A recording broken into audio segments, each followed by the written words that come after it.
있는데, 여러분 혹시 친구가 있으십니까?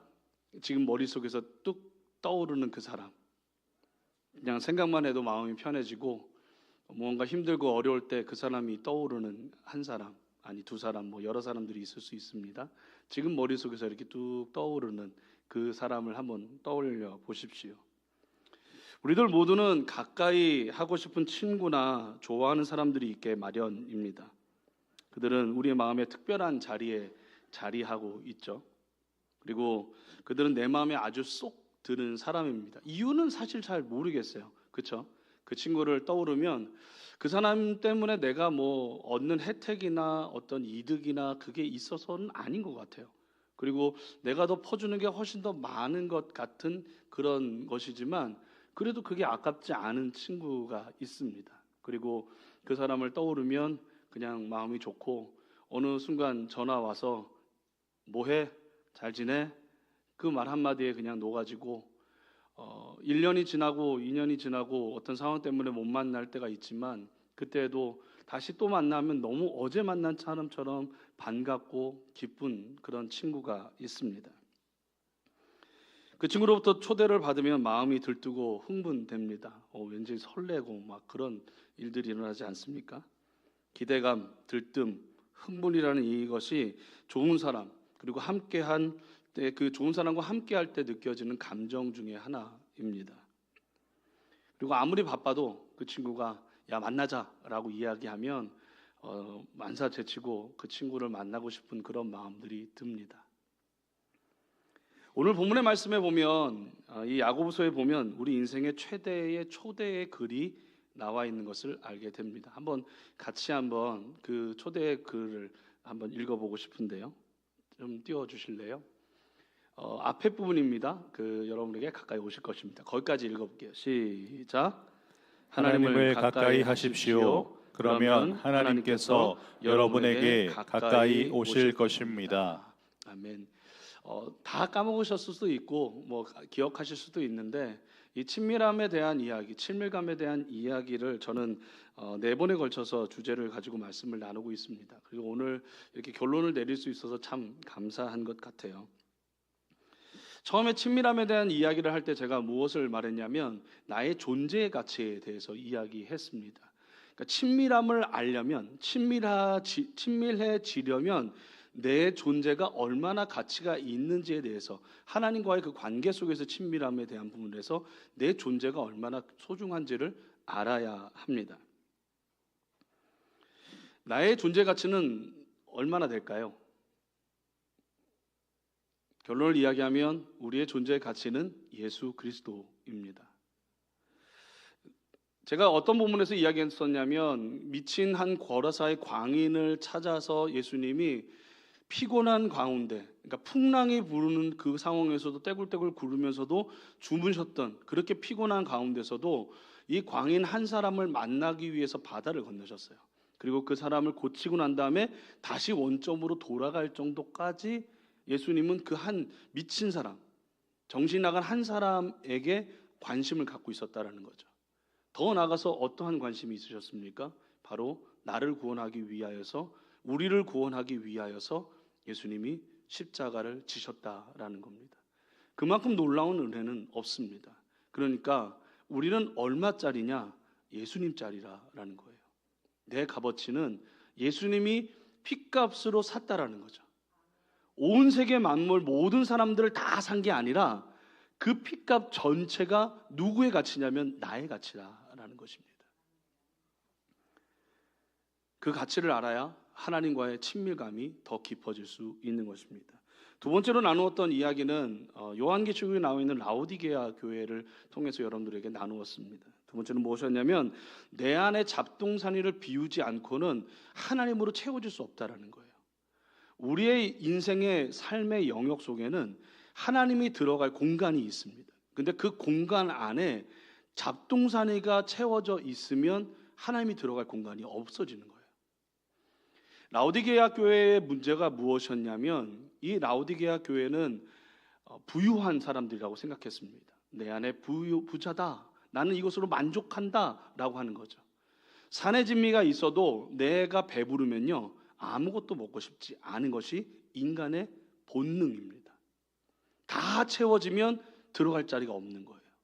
그래서 우리가 친밀함을 갖기 위해서, 하나님을 향한 갈망과 목마름을 위해서 제일 먼저 해야 될 것은 내 안에 있는 잡동사니들, 쓸데없는 것들, 그것을 버려버려야 한다는 거예요. 그리고 목마름과 갈망으로 하나님을 사모해야지만 그 친밀함으로 다가갈 수 있다는 겁니다. 세 번째로 나누었던 이야기는 하나님이 주시는 선물이 아닌 하나님 그분 자체를 사모해야 한다라는 말입니다. 깜짝 놀란 거는 이 친밀함에 대한 이야기를 나누는데 오늘 아침에 이재훈 목사님이 말씀을 전하실 때의 핵심도 그거였습니다. 하나님 자체를 갈망하느냐 아니면 하나님이 주시는 무언가를 갈망하고 살아가느냐에 대한, 그것이 우리의 신앙을 바꾸고 우리의 신앙의 존재와 그것을 새롭게 만들 수 있다라는 것입니다. 그것을 모세와 이스라엘 백성으로 이야기해 보면 모세는 주님 자체에 관심이 많았지만 이스라엘 백성들은 하나님이 역사를 행하시면 감사했고 무언가 어려움이 찾아오면 불평을 했던 그 광야의 길을 계속 걸어갈 때 그 일들을 이루었지 않습니까? 그렇기 때문에 어려움 속에서도 계속적으로 하나님께, 우리의 삶 속에 어려움이 찾아오면 하나님을 원망하는 것이 아니라 그럼에도 불구하고 하나님 자체를 사모하고 바라볼 때 우리의 인생은 더 친밀하게 하나님께로 다가갈 수 있는 은혜가 만들어진다라는 겁니다. 그래서 초지일관, 처음에 세운 뜻을 끝까지 밀고 간다는 이 사자성어처럼 우리의 마음이 계속 주님을 사모해야 한다라는 그 이야기를 세 번째까지 이야기 나누었습니다. 그리고 오늘 이제 하나님께로 나아가는 것, 하나님께 나아가는 것에 대한 부분들을 어쩌면 이게 결론이기도 하고 처음에 시작하는 원론이기도 한 내용들인데 이 말씀을 여러분들과 같이 나누고 싶습니다. 우리가 다른 건 다 잊어버려도 기억해야 할 것이 하나 있는데요. 그것은 하늘과 땅과 우주 만물을 지으신 하나님께서 여러분과, 아니 나를 함께 하고 싶어 한다라는 겁니다. 하나님이 나와 함께 하길 원하신다라는 거예요. 그냥 함께 지내는 것이 아니라 아주 가까이 친밀하길 원하신다라는 거죠. 이 친밀한 관계를 위해서 하나님은 인간의 스스로 선택한 그 타락 이후에 그 장구한 시간이 흐른 뒤에 정교한 준비 과정을 통해서 엄청난 희생을 치르고 이 친밀한 관계를 다시 만드셨어요. 그렇죠? 창세기에서부터 구약의 모든 시간들을 지나오고 그 신약의 예수 그리스도를 우리에게 주셨던 그 시간만큼 하나님은 계획하고 계셨다는 거예요. 아담과 하와가 처음으로 그 죄를 범하였던 그때부터 그 가죽옷을 입혔던 그 약속의 말씀들을 통하여서 하나님은 그 계획을 하나하나 차근차근히 이루어 가셨다는 거죠. 그리고 그 일의 결과로 우리가 이 자리에 있다라는 것입니다. 요한복음 1장 18절 말씀을 같이 함께 읽어보겠습니다. 시작. 지금까지 아무도 하나님을 본 사람이 없었습니다. 그러나 아버지 품에 계시는 독생자께서 하나님을 알려주셨습니다. 지금까지 아무도 하나님을 본 사람이 없었지만 아버지 품에 계시는 독생자 예수께서 하나님을 알려주셨다라고 말하고 있습니다. 아까 이야기한 것처럼 아담은 처음에 하나님과 허물이 없었던 사람이었어요. 그렇죠? 다 벌거벗었지만 창피하지 않았다라고 이야기하고 그것이 중요하지 않았다는 거죠. 자기를 감출 게 없었어요. 다 하나님과 다 소통했고 하나님과 대화를 나눌 수 있었고 하나님의 역할, 하나님의 일, 그것을 맡아서 할 수 있을 만큼의 그 능력을 하나님이 다 부여해 주셨다라는 거죠. 근데 그가 불순종의 죄로 인하여서 아담은 하나님의 그 영광스러운 임재로부터 이제 분리가 돼 버립니다. 에덴 동산을 떠난 것이 분리가 아니라 정말로 영적인 죽음이 무엇인가, 하나님과의 관계가 단절돼 버렸다라는 거예요. 근데 이것이 아담 한 사람으로 끝난 것이 아니라 그 이후에 탄생한 모든 사람들에게도 동일하게 적용된 것입니다. 그래서 나까지 죄인으로 태어나고 죄인의 모습으로 살아가고 있다라는 거죠. 남자든 여자든 누구든 이제는 더 이상 하나님을 있는 모습 그대로 보거나 들을 수 없는 상황이 된 것입니다. 하지만 하나님 아버지는 엄청난 연정을 우리에게 갖고 계셨어요. 그리고 깨어진 관계를 회복하기 원하시고 다시 인간과 친밀하게 지내길 원하셨습니다. 그래서 하나님은 예수 그리스도를 우리에게 보내주신 것입니다. 믿으십니까? 우리가 예수님을 주님으로 영접하는 순간 우리에게는 하나님께 감히 가까이 갈 수 있는 길이 열리게 된 거예요. 예수를 통해서만. 근데 잘 보면요, 우리가 하는 일은 하나도 없습니다. 우리의 공로는 전혀 없는 거예요. 내가 무언가 99.99999999999 중에 0.0001%의 어떤 노력이 내게 있는 것이 아니라 성경의 모든 창세기서부터 요한계시록의 모든 말씀을 다 보면 우리의 노고나 우리의 수고나 우리의 헌신, 우리의 어떤 것이 작용하지 않았어요. 철저히 다 하나님이 계획하셨고 하나님이 일하셨고 하나님이 행하신 그 일들을 통하여서 우리가 얻게 된 거죠. 하나님의 순수한 열심이 우리를 친밀함 속으로 다시 가게 만든 겁니다. 그래서 하나님과 단절되었던 그 상황에서 다시금 연합될 수 있는, 다시 하나님께로 나아갈 수 있는 담력을 얻었다라는 것입니다. 오늘날에도 교회에서는요, 죄의 용서 그리고 영원한 생명을 얻은 것에 대해서는 사실 많이 강조합니다. 그렇죠? 죄 사함에 대한 이야기, 제가 했던 이야기 뭐 새롭게 들은 이야기입니까? 아니죠. 똑같은 이야기들을 계속 반복하고 있습니다. 근데 제가 더 깊게 이야기하고 싶은 이 주제, 친밀감에 대한 이야기, 하나님과 친밀함에 대한 이야기를 나누다 보면 우리는 생각보다 하나님과 정말 가까이 가기를 원하는가에 대한 그것을 질문해 보면 그러지 않는 사람들이 많다라는 겁니다. 하나님으로부터 오는 물질, 축복, 그리고 물질의 축복, 삶의 형통, 부유함, 성공에는 관심이 많지만 하나님 그 본연의 자체, 하나님 됨에 대한, 하나님이 어떠한 분이신지에 대한, 하나님에 대한 그 갈망함과 사모함, 하나님을 더 생각하는 그 마음들은 우리 안에 생각보다 많지 않을 때가 있다는 거예요. 신방하거나 상담할 때마다 가끔 이런 분들이 있습니다. 제가 교회 신앙생활을 하고 마음의 안정도 얻고 그리고 기도하는 것들이 잘 응답되어서 우리 자녀들이 잘 되는 것 너무 좋은데, 너무 감사한 일들이 많은데 하나님께로 가까이 가는 것 조금 겁난다라는, 좀 부담스럽다는 이야기를 하신 분들이 있더라고요.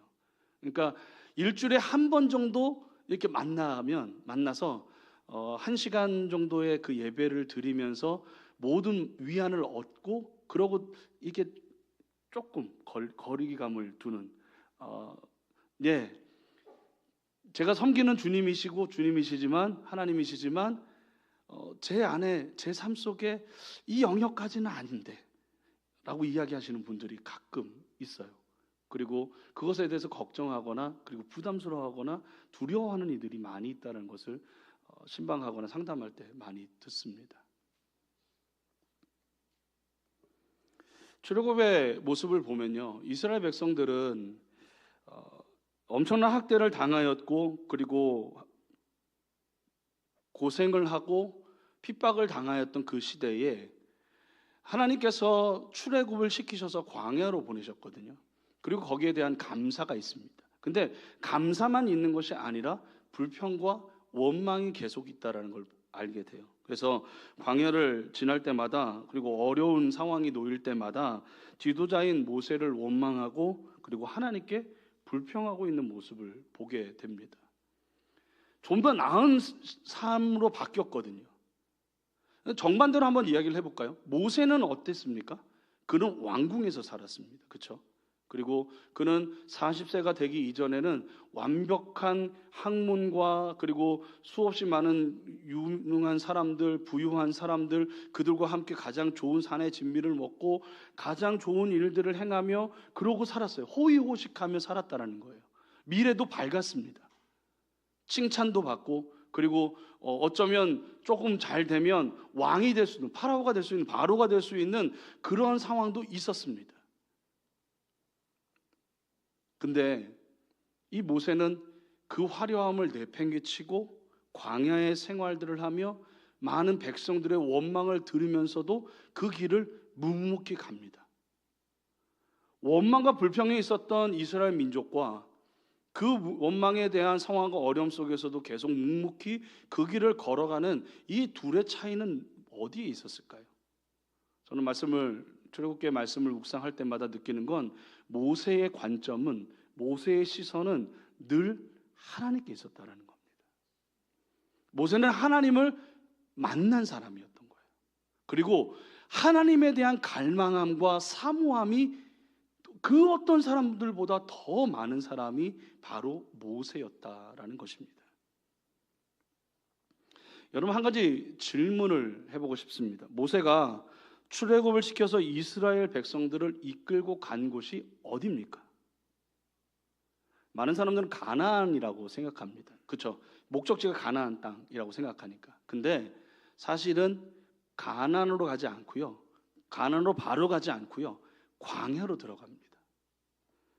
우리 출애굽기 7장 16절 말씀을 같이 읽어볼게요. 시작. 그리고 그에게 말하여라. 히브리 사람들의 하나님 여호와께서 왕께 내 백성들을 보내 광야에서 나를 경배하게 하여라는 말씀을 전하라고 나를 보내셨습니다. 그러나 지금까지는 당신이 듣지 않았습니다. 이 이야기는 바로와 모세의 이야기 속에서 하나님이 어디로 가라고 이야기했느냐? 광야로 가서 나를 경배하게 만들어라 라는, 이게 목적이었다는 거예요. 모세는 이스라엘 백성들을 약속의 땅으로 데려가기 전에 이스라엘 백성들에게 약속을 주신 그분을 만나도록 주선한 겁니다. 왜냐하면 그것이 하나님이 정말 갈망하셨던 거예요. 430년 동안 이스라엘 백성들이 그 고통과 어려움 속에서 힘듭니다, 어렵습니다는 이야기를 드렸지만 한 가지를 놓치고 있었던 게 뭐냐면 하나님께로 가까이 가서 하나님을 제사하고 하나님을 예배드리는 그 역할, 그 일을 놓치고 있었는데, 그 일을 다시 하고 싶어서, 그것을 다시 만나고 그들의 백성들과 다시 만나고 싶어서 하나님이 어디로 이스라엘 백성들을 이끌어갔냐? 광야로 이끌어갔다라는 겁니다. 적과 꿀이 흐르는 땅으로 먼저 들어가면 사람들이 풍요의 땅에서 매혹되어, 그리고 풍성함에 눈이 멀어서 약속을 주신 그 하나님보다 약속된 물건을 더 사랑할 것을 알았기 때문에 어쩌면 하나님은 먼저 하나님의 산 호렙산으로 이들을 부르셨다라는 겁니다. 하나님이 이스라엘 백성들을 애굽으로부터 탈출시킨 주된 이유는 젖과 꿀이 흐르는 가나안 땅으로 들어가서 잘 먹고 잘 살게 하는 것도 맞습니다. 근데 정말 중요한 것, 그렇게 하나님이 원하셨던 것은 인간과 친밀한 관계를 다시 맺고 싶으셨던 거예요. 사랑하는 여러분, 기억하십시오. 하나님이 여러분들과, 아니 나와 친밀하기를 원하십니다.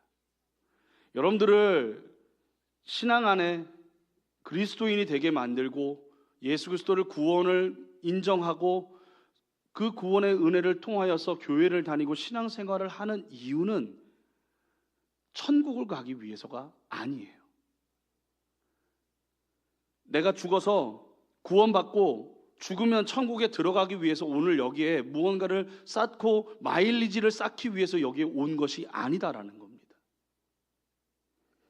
하나님이 우리를 진짜로 구원하신 이유는 하루하루의 삶, 매일매일의 순간순간마다 하나님과 친밀한 그 예배와 친밀한 그 하나님의 관계를 다시금 회복시켜서 친구를 만날 때마다 늘 좋고 그 사랑의 마음들로 무엇인가를 듣고 그것에 대하여서 감사의 고백을 드리며 하나님과 눈을 마주치는 그 마음, 그 일, 그것을 하나님께서 정말 원하시기 때문에 우리를 이 자리에 부르셨다라는 겁니다.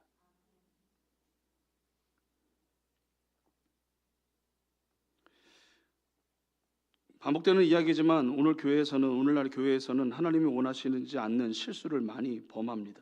그것은 예수님이 누군가에 대한 그 친밀감에 대한 것은 관심이 없고, 예수 믿으면 복 받습니다라는 말, 예수 믿으면 잘 되고 어떤 리더십들이 될 거고 어떤 영향력을 행하고 어떤 일들이 일어날 것이다라는 그런 그 부수적인 어떠한 것들, 그것에만 매달려 있는 교회들이 너무 많다라는 거예요. 그리고 그 목적을 갖고 신앙생활을 하는 사람들도 많이 있다라는 겁니다. 하나님으로부터 어떤 이득을 얻기 위해서, 우리 자녀들이 잘 되기 위해서 물론 기도해야 하죠. 우리 아이들의 대학과 우리 아이들의 미래와 진로를 위해서 우리는 엎드려 기도하고 최선을 다해서 기도하는 건 맞습니다. 근데 그것을 위하여서만 본다면 그 축복과 그 은혜를 주시는 그 하나님이 아닌 손 안에 있는 그 어떤 것을, 결과를 바라보고만 있다면 그것은 잘못된 시선, 잘못된 신앙이 된다라는 것입니다. 제가 저번에도 이야기했던 이야기입니다. 저희 아들 어렸을 때 이야기입니다. 맨날 써먹어서 우리 아들한테 정말 미안한데, 어딘가 놀러 가는 게 아니죠. 사역을 하고 집회를 가서 해외를 갔다 오거나 어디를 갔다 오면 제가 늘 아이에게 선물을 가져옵니다. 그러면 아이가 문을 딱 열면 아빠다! 그러고 이제 확 달려오잖아요. 그럼 한번 딱 안겨요. 그리고는 으아, 아빠 보고 싶었어. 그러고는 딱 내려오자마자 눈은 어디로 가냐면 아빠에게 시선이 가는 게 아니라 손에 뭐가 쥐어 있는가를 보는 거예요. 그래서 어느 날 한번 그런 짓궂은 장난을 했죠. 선물을 안 가지고 들어갔어요. 그랬더니 얘가 울그락불그락 하는 거예요. 실망한 표정과 그 얼굴이 눈앞에 보이는 겁니다. 그래서 제가 그랬죠. 짜잔 그러면서 문 밖에 있는 선물을 딱 갖다 줬더니 그제서야 멋쩍은 그 얼굴을 다시 씩 웃는 모습을 보는데, 그것을 보면서 제가 하나님이 이런 마음이시겠구나라는 생각이 들더라고요. 내가 원했던 선물, 내가 원하는 어떤 직장, 그리고 결과, 잘 되는 일, 이 형통의 어떤 상황들, 이 모든 것들이 정말 우리가 원하는 것이죠. 근데 그것을 주시는 하나님이 아닌 손에 있는 그 무언가를 계속 우리가 바라보고 있다면 우리의 모습은 잘못되어 있다는 것이죠. 어떤 면에선 하나님이 야, 손에 있는 그거 보지 말고 나 좀 보자. 내 눈과 눈을 마주쳐서 너랑 이야기하고 싶은데 너는 그 결과만 원하는 것이냐라는 그런 아쉬운 마음들을 하나님이 보이지 않을까라는 생각이 듭니다. 제가 예배를 담당하는 목사고 평생을 찬양하는 사람이기 때문에 전 예배를 너무 좋아합니다. 찬양하는 걸 너무 기뻐하는 사람입니다. 근데 왜 찬양을 좋아하냐면요, 찬양을 하면 다른 게 생각이 안 들어요. 아무리 힘들고 어려운데 그 어려움 속에서도 예배하러 기타를 메고 찬양할 때에 그 찬양의 고백 속에는 다른 게 생각이 안 드는 거예요. 삶의 어려움과 문제들이 있어요. 근데 찬양할 때 예수를 나의 구주 삼고, 이 찬양을 부르다 보면 3절에 그런 고백이 있죠. 주 안에 기쁨 누림으로 마음의 풍랑이 잔잔하니 세상과 나는 간 곳 없고 구속한 주만 보이도다. 이것이 나의 간증이요, 이것이 나의 찬송이세. 나 사는 동안 끊임없이 구주를 찬송하리로다.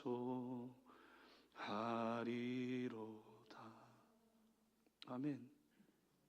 이 찬양의 고백처럼 마음의 풍랑을 잔잔케 하는 것 예수 그리스도밖에 없다라는 거예요. 주님만 보면, 구속한 주만 바라보면 그 다른 어떤 것들이 사라지기 때문에 저는 예배를 사모하고 찬양의 고백의 그 자리에 늘 있습니다.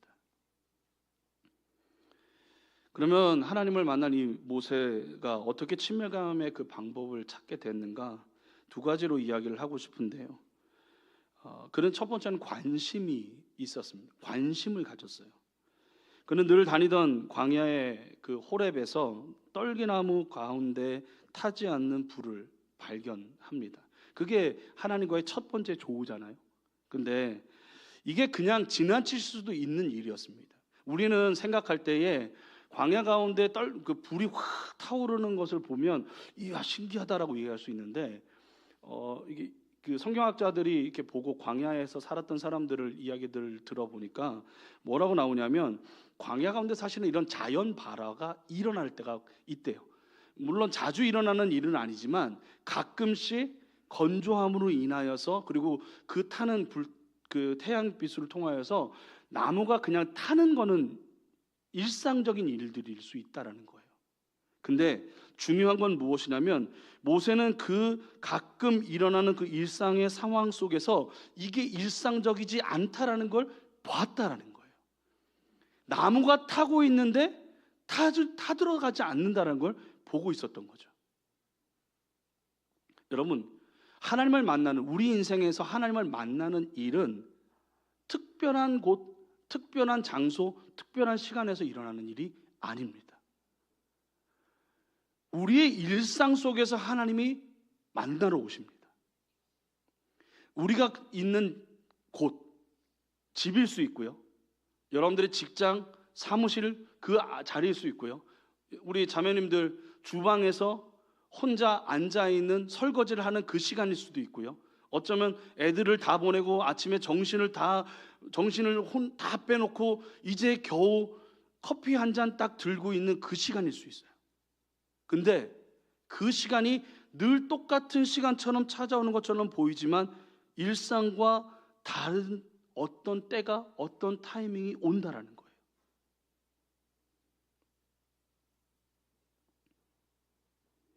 우리의 신앙의 삶에는 일상으로 흘러가는 시간과는 달리 하나님께 집중하게 되는, 그리고 관심을 가지게 되는 특별한 시간이 찾아옵니다. 이 특별한 시간은 우리의 삶의 환경에서 찾아오고 특별한 장소를 가야, 어떤 좋은 목사님의 말씀을 들어야, 유명한 예배팀을 만나야지만 거기서 하나님을 경험하는 게 아니라, 하나님을 만나는 곳은 여러분들의 일상 속에서 늘 해왔던 그 자리, 늘 앉았던 그 자리, 거기에서 하나님을 만나게 되는 것입니다. 같지만 다른 상황, 그리고 찰나의 시간으로 하나님은 찾아옵니다. 그래서 그냥 지나가칠 수도 있어요. 근데 거기에 관심을 두어야 하는 것이죠. 집중해야 한다는 겁니다. 두 번째로 모세가 무엇을 했는가? 그 상황 속에서 즉각적인 순종을 하는 것을 보게 됩니다. 우리 출애굽기 3장 3절에서 4절 말씀을 같이 한번 읽어볼게요. 시작.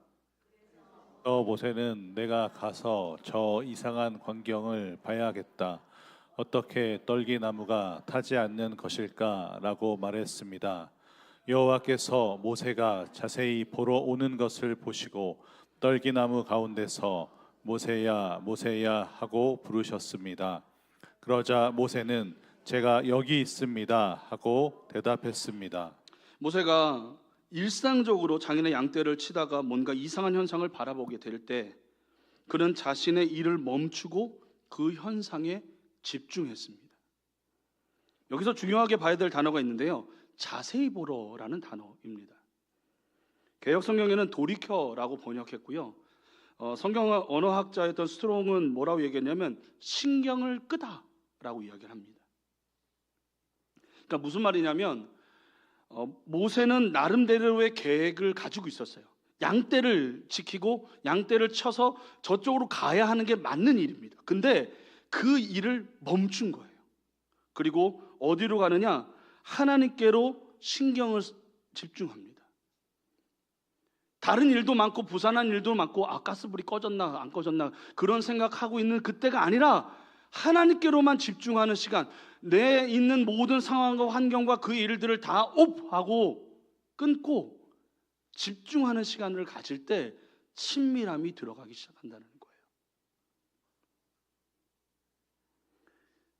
그리고 하나님께 신경을 돌렸을 때 모세의 그 돌이키는 행위를 보고 그제서야 뭐라고 하시냐면 하나님은 모세의 이름을 부르시고 모세에게 말씀하십니다. 여러분, 우리들의 방법하고 되게 다르죠. 우리는 어떤 방법입니까? 누군가를 만나려면, 누군가 대화를 하려면 그 사람의 이름을 부릅니다. 먼저 부르고 그 사람의 시선이 돌아오면 그제서야 이야기를 하기 시작하죠. 근데 하나님의 방법은 달라요. 우리가 먼저 시선을 돌려야 하나님이 말씀하십니다. 그것을 어디에서 우리는 또 알 수 있죠? 사무엘을 만나는 하나님의 그 조언을 우리는 알고 있습니다.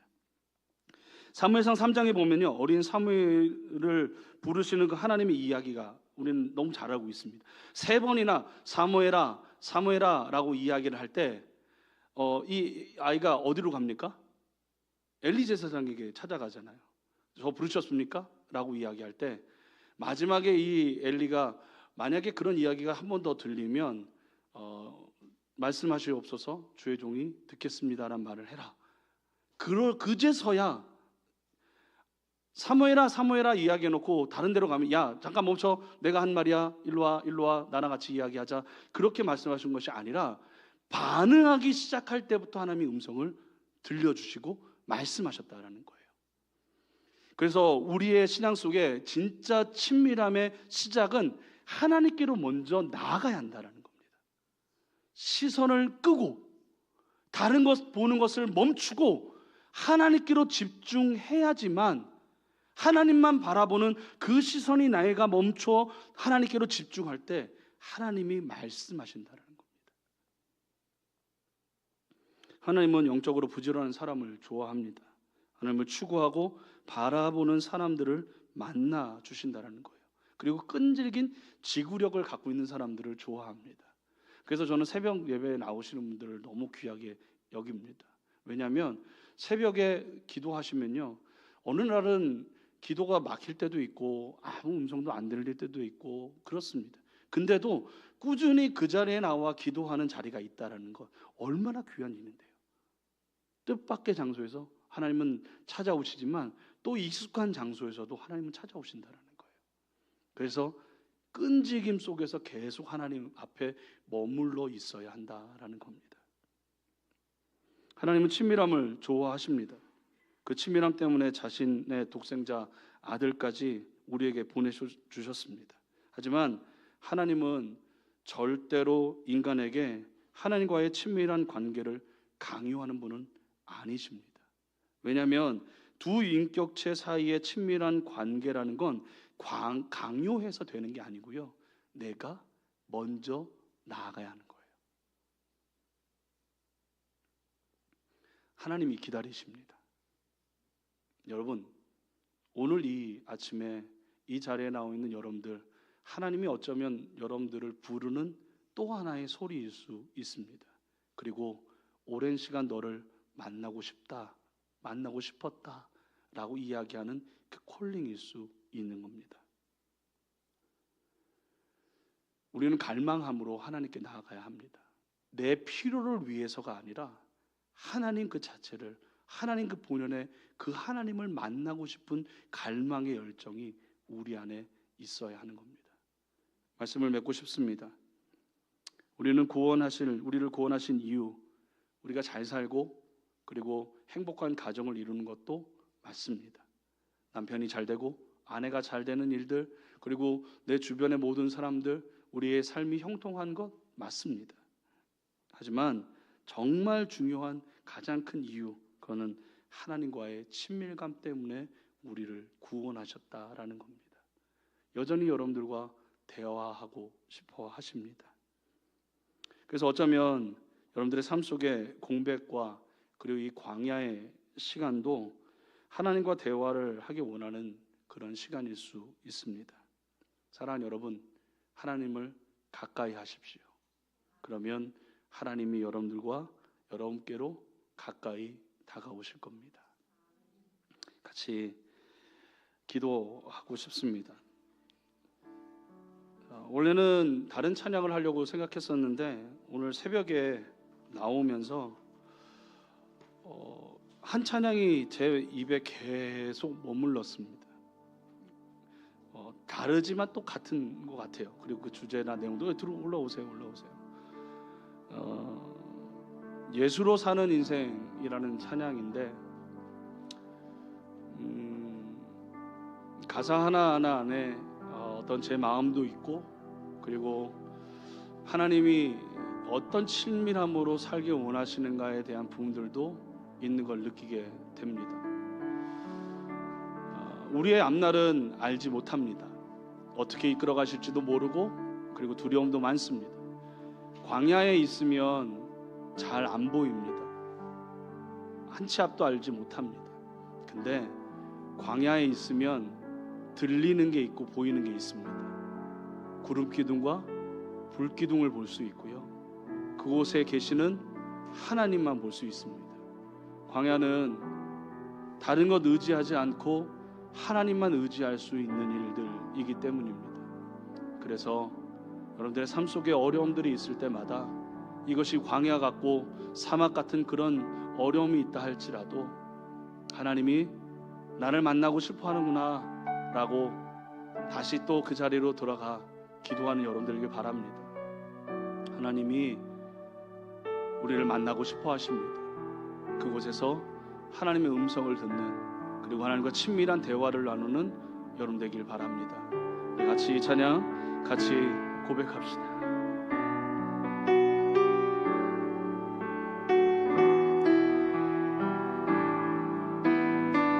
다시 고백합시다. 내 이름 불러주시고, 내 이름 불러주시고, 내 삶의 주인 되시는,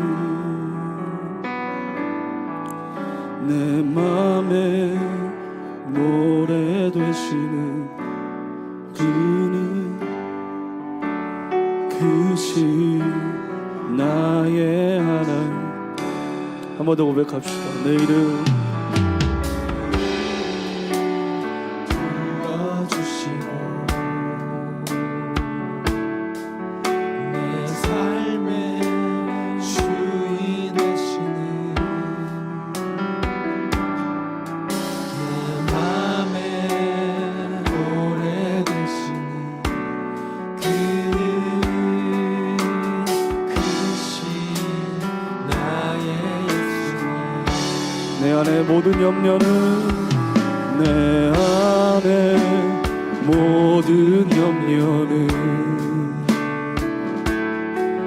절실한 기도 되리라. 답답한 현실 속에서 주만 온전히 바라봅니다. 삶의 무게가 내 맘을 누르고, 버티림 없는 시간을 지날 때 예수만 의지하는 삶 되기 원하네. 주 붙드네. 주님 시선을 거두지 않으사 주의 은혜로 감당케 하시네.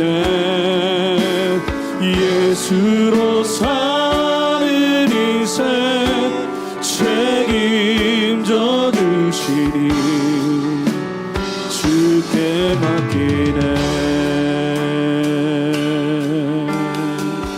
다시 한번 고백합시다. 내 이름 불러주시고, 내 불러주시고 내 삶의 주인 되시는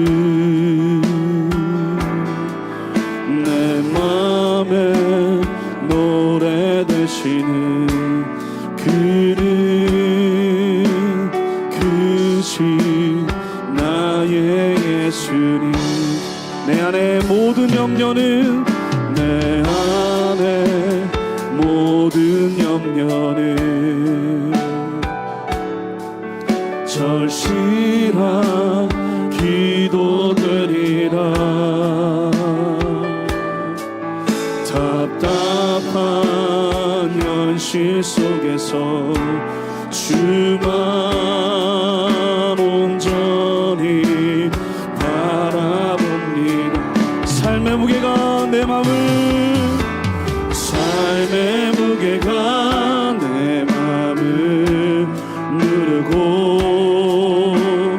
버티림 없는 시간을 지날 때 예수만 의지하는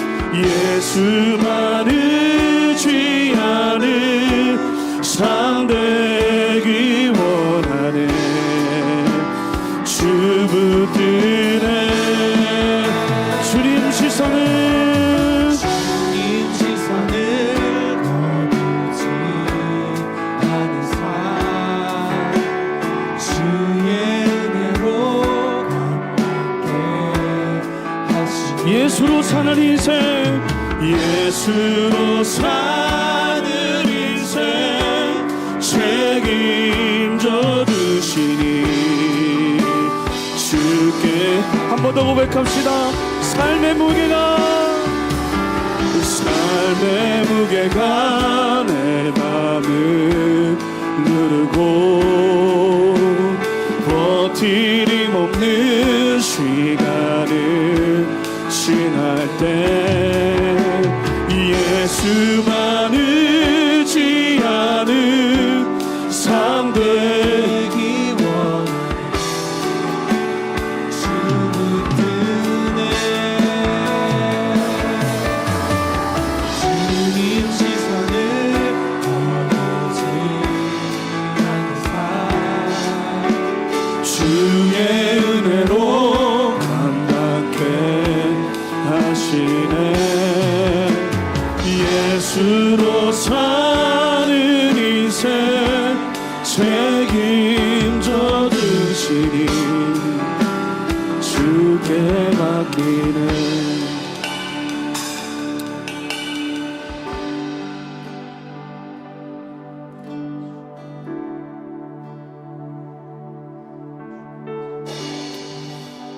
여러분, 예수로 사는 인생을 삽시다. 예수만 의지하는 삶을 삽시다. 삶의 무게가 우리를 짓누른다 할지라도, 그 고통과 어려움이 우리에게 찾아온다 할지라도 예수만 의지하고 예수만 붙드는 삶, 하나님이 책임져 주십니다. 하나님이 우리를 지키십니다. 그 친밀함 속으로 나아가는 그 사람, 하나님 원합니다, 하나님 갈망합니다라고 사모하는 그 사람들 하나님이 절대로 버리지 아니하십니다. 이 시간 함께 통성으로 기도합시다. 우리의 삶의 어려움들이 찾아올 때 그때에 하나님을 의지하며 살아가는 인생이 되게 하여 주시옵소서. 예수만 의지하며 살아가는 우리의 삶 되게 하여 주시옵소서. 우리 주여 한번 크게 외치고 기도하겠습니다. 주여,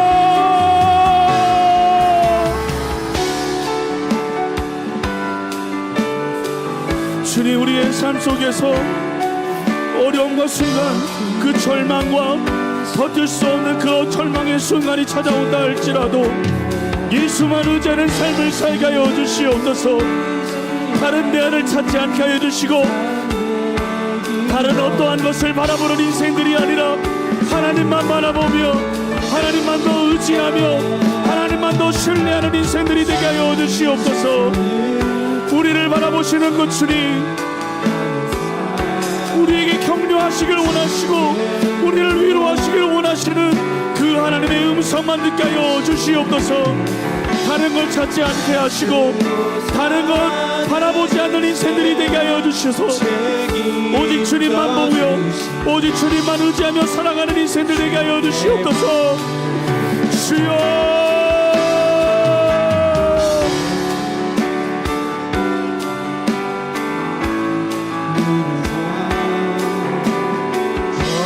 버팀없는 시간이 지날 때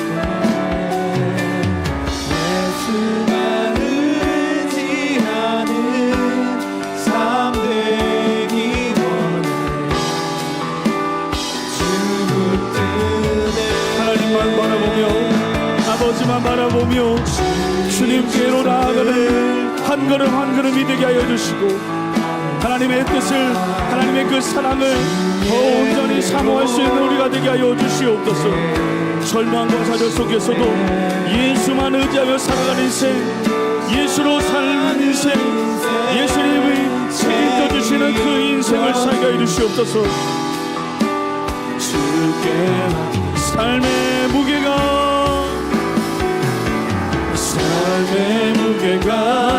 내 마음을 누르듯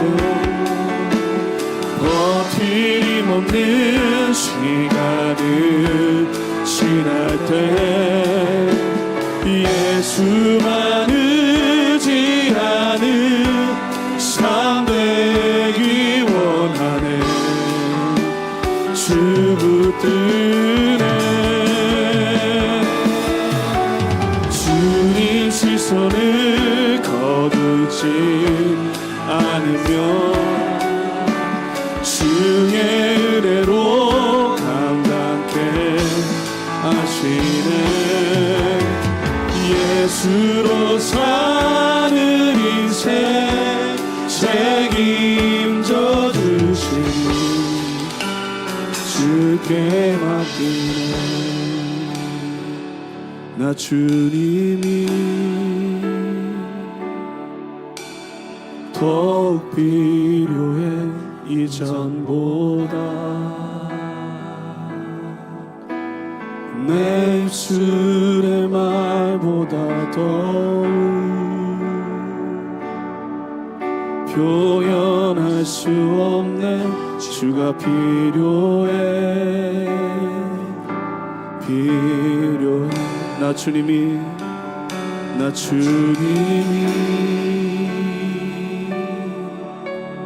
더욱 필요해.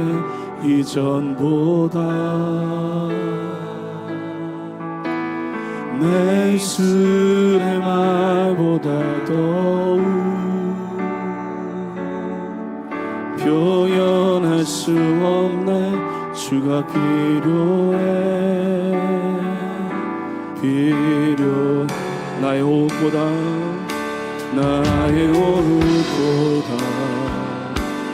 나의 노래보다 나의 생명보다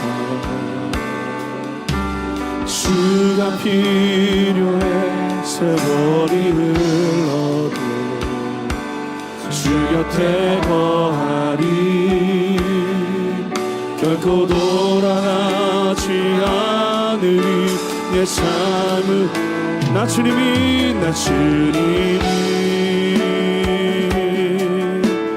더욱 필요해. 이전보다 내 입술의 말보다 더욱 표현할 수 없는 주가 필요해. 밤이나 낮이나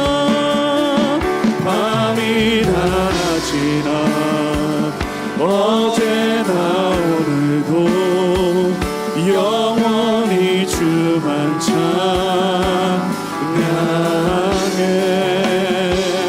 괴롭고 슬플 때 낭만하여 넘어져도 언제나 주만 찬양하. 밤이나 낮이나 어제나 오늘도 영원히 주만 찬양해. 괴롭고 슬플 때 낭만하여 넘어져도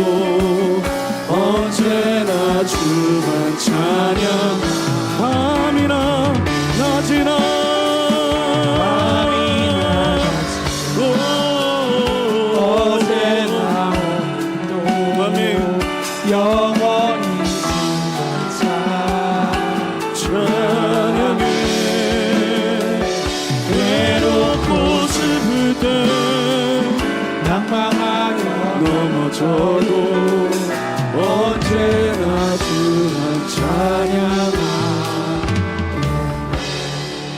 우리 짧게 한 가지만 더 같이 기도하고 싶습니다. 우리 자녀들을 위해서 한 번 더 기도하고 싶은데요, 우리 자녀들이 하나님의 임재를 사모하는 아이들이 되게 해달라고 기도합시다. 여러분, 우리의 세대들보다 우리 아이들은 시선과 생각과 마음을 뺏길 현혹될 일들이 훨씬 더 많이 있습니다. 멀티미디어에 노출되어 있고 SNS에 노출되어 있어서 이 아이들이 하나님의 음성 침묵으로 기도하며 찬양하며 그렇게 나가는 그 일들을 하지 못할 때가 너무나 많습니다. 그래서 우리의 자녀들이 하나님의 그 임재를 사모하는 아이들이 되게 하여 주시옵소서. 어려운 환경 속에서도 주님과의 그 친밀함을 통해 그 상황을 하나님 바꾸고 천국으로 바꿀 수 있는 은혜가 우리의 자녀들에게 있게 하여 주시옵소서. 주님께로 더 가까이 나아가는 삶, 믿음의 자녀들이 되게 하여 주시옵소서. 우리 자녀들을 위하여서 한 번 더 통성으로 기도하며 나가겠습니다. 기도하겠습니다. 주여,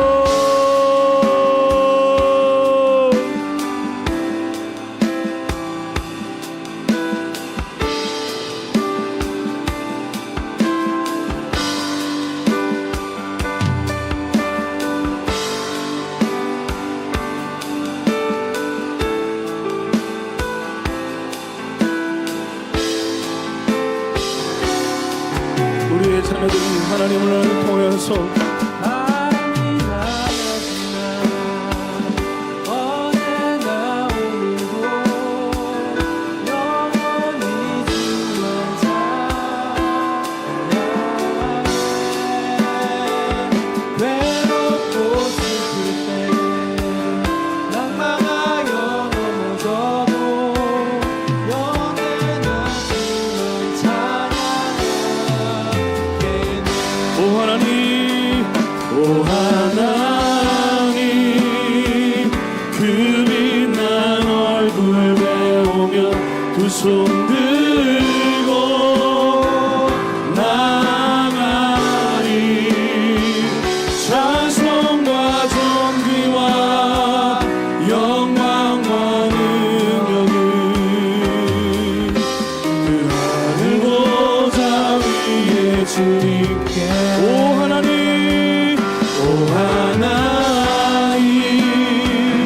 그 빛난 얼굴 배우며 두 손 들고 나가리. 찬송과 존귀와 영광과 능력은 그 하늘 보좌. 우리 마지막으로 한 번 더 같이 고백합시다. 오 하나님, 하나님, 그 빛난 얼굴 배우며 그 손 들고 나가리. 찬송과 존귀와 영광과 능력을 그 하늘 보좌 위에 주님께. 하나님,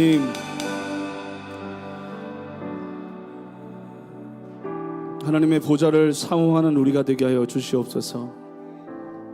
순간순간마다 그 친밀함으로 주님께로 나아가는 사람들, 하나님이 정말로 만나고 싶어서, 하나님의 음성을 듣고 싶어서, 하나님과 함께하길 원하여서 그 길로 나아가는 믿음의 사람들의 그 삶을 축복하여 주시고, 그리고 오늘도 그 음성을 듣기 위하여 내가 너를 너무나 사랑한다, 힘내라, 잘하고 있다, 그 격려의 말을 듣길 원하는 이곳에 있는 모든 사람들의 삶 속에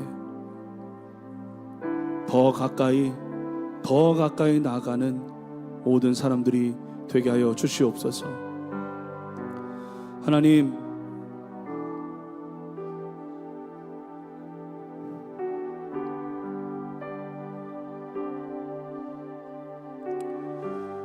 제주오늘교회를 축복하여 주시고 이곳에서 드려지는 모든 예배에 그 친밀함 속으로 나가 참 자유를 누리며 하늘 보좌가 이 교회 가운데, 이 예배당 안에, 이곳에 있는 모든 성도들의 삶 가운데 날마다 가득 넘칠 수 있도록 은혜를 더하여 주시옵소서. 예배의 자리 허투루 들지 않게 하여 주시고 그 마음에 집중하여 온전히 주님만을 바라보며 주님을 사모하며 살아낼 수 있는 한 사람 한 사람들이 되게 하여 주시옵소서. 이들의 삶 속에 주님이 최우선이 되게 하여 주시고 어떤 상황 어떤 환경 속에서도 하나님을 더 깊게 붙잡고 살아가는 흔들리지 않는 참된 예배자들이 되게 하여 주시옵소서.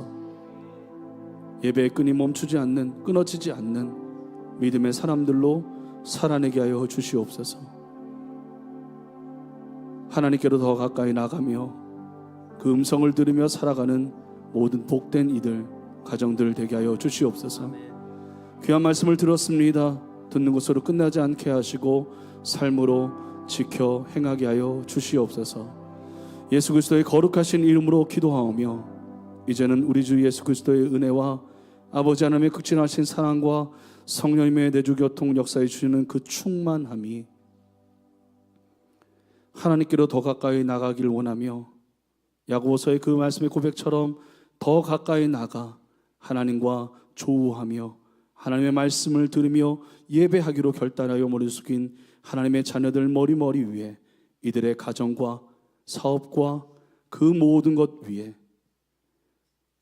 한국 땅에 있는 모든 교회와 온 세계 열방 속에 있는 선교사님들과 그 사역자들 위에 이 제주 땅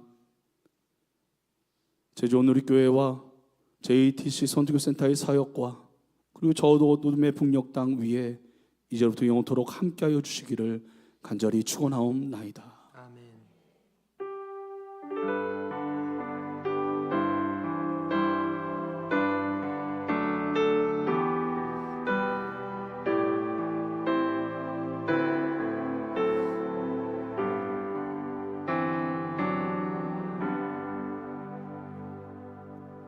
예배를 마쳤습니다. 계속 기도하기 원하시는 분들은 기도하며 돌아가시길 바랍니다.